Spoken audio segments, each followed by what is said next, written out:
This is an examination of the hidden human condition. This is the Hidden Killers Podcast. The Hidden Killers Podcast. With Tony Brueski. Lori Vallow-Daybell is about to find out her fate. She's going to find out exactly what she will be sentenced to after being found guilty of her crimes against her own children. Joining us to discuss the upcoming sentencing hearing and exactly how that may go down and what we may see taken into consideration, Shavaun Scott, author and psychotherapist. Do you think Lori's religious beliefs, if they influenced her actions, should be taken into consideration when it comes to the sentencing of these crimes? I think the religious beliefs, certainly in her case, I'm not saying everyone's religious beliefs, but I certainly think hers have developed from her psychotic thinking because they were so bizarre and influenced her behavior in such awful, strange ways that were out of character for her. I think perhaps the psychosis may influence the sentencing, but probably not the religious beliefs themselves, probably the mental health problem. But I don't know that means they're not going to give her life. Sure. They certainly may give her life anyway. And that's kind of the thing, sentencing. I don't think anyone's going to be surprised with a life sentence that she's never, ever going to get out of.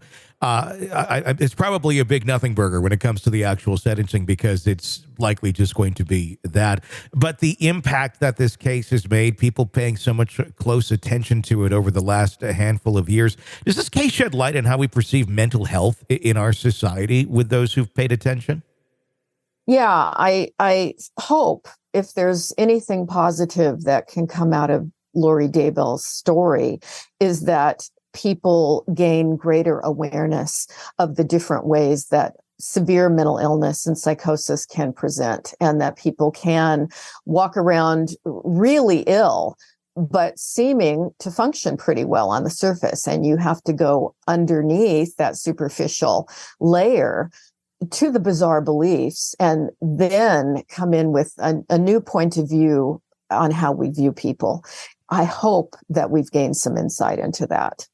Very much. And on that same point, do you think we're going to make any sort of progress the way that we handle public views on the intersection of religious freedom and the law? Because obviously a lot of this case revolves around religious freedom and what they believed was their religion and acting on it.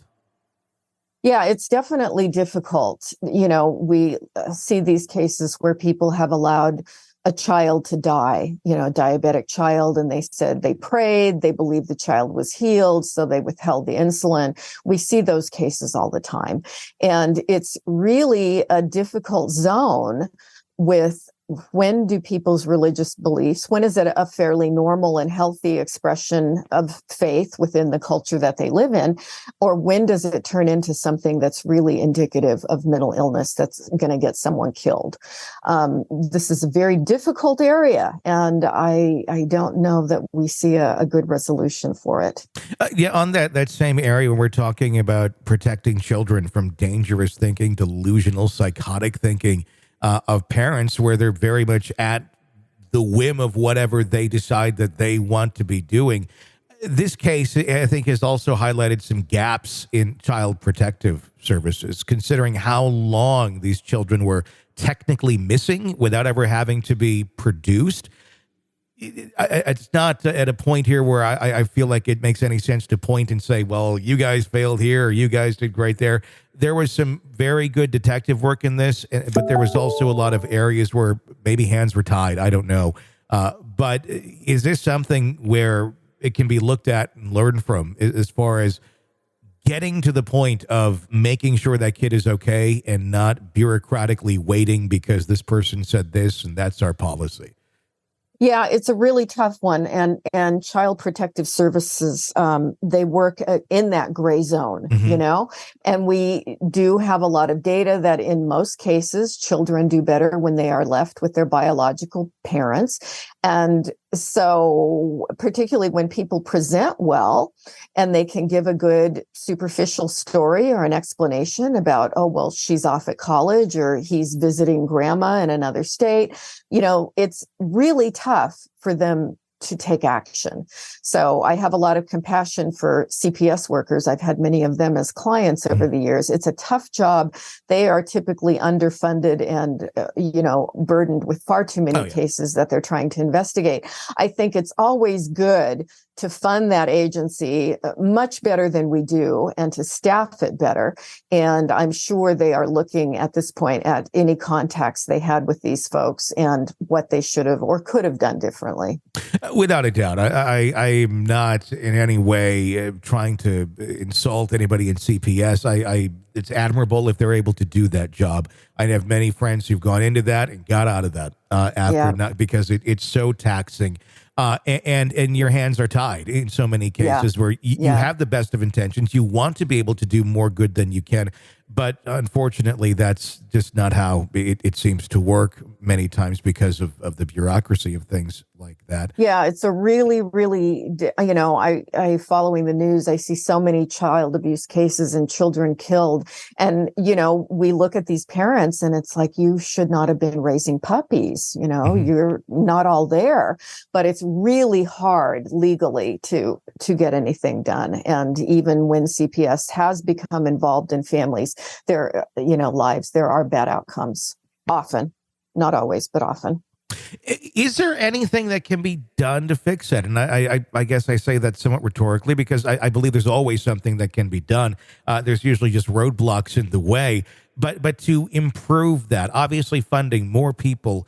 But you had said earlier, and this is a point I'm interested in, is studies have shown, and I'm curious as to how those studies were done and how long ago and what it all looked like, that kids are better off with their biological parents. That's a very broad observation. And it's an observation that I cringe at when I hear it, like in a court case or something, when you clearly see this is a horrible parent, but they're biological. So that's automatically better because some study somewhere at some point in time said that. And now every judge is like, hey, a study said it. I mean, that to me, it seems insanely ignorant because it's just there. It doesn't account for all of the factors in a case. It accounts for no factors in the case other than who had sex with someone to create this person.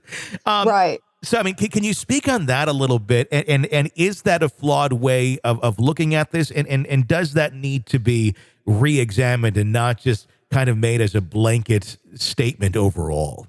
Yeah, it definitely should be re-examined. As I understand it, there was one study done back in the 60s, and it seemed to indicate that kids who were placed in foster care did not do as well as kids that stayed with their families.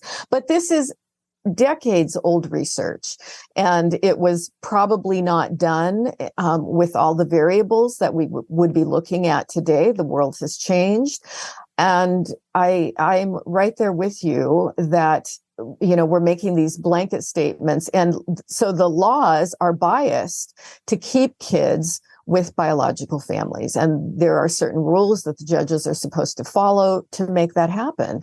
And it's outdated. It's not good research. And we need to revamp the whole system. But we also need more foster care, and I think there's also a bias to keep kids with relatives, if not biological mom and dad, to put them with grandparents or somebody. And they may not be the best choice either, right? Because they raised the mom and dad who are not fit. Exactly. So, we have a mess. And there are so many kids that just need good, solid, caring homes. It's tragic that more people aren't able to provide that.